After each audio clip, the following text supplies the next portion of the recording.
The type of management team and its skills and capabilities differ depending on the stage of development the company is at. A very different set of management skills are required for a startup versus a company that's going through a growth phase, versus a mature and established firm, versus a company that's outdated and it's in decline. If the capabilities and the skill set of the management team do not fit the stage of development of that company and where it's at, it could result in serious problems. Now, banks are very cognizant of this in their credit evaluations. Startups frequently require risk-taking. They require entrepreneurship. They require creativity to launch. However, if the launch is successful, they enter into a growth phase.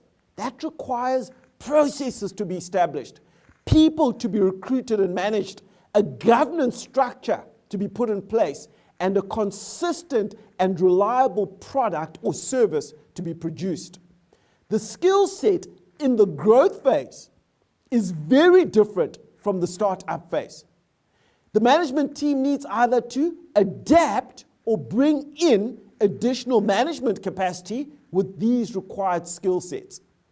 A mature business also requires a very different set of skills.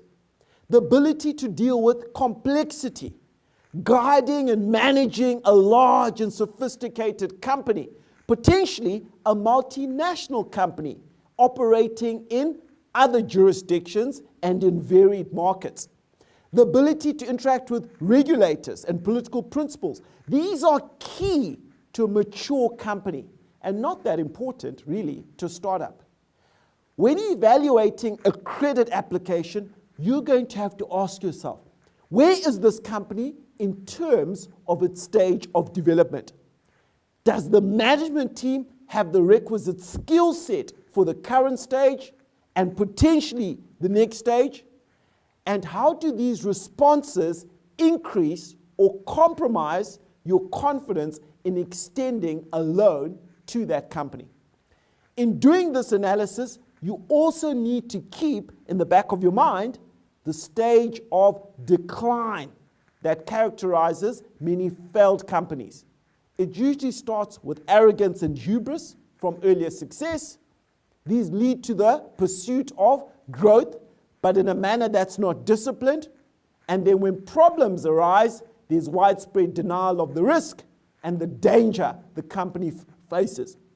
Finally, after desperate attempts at survival, the company becomes irrelevant and dies. Don't forget about that last stage.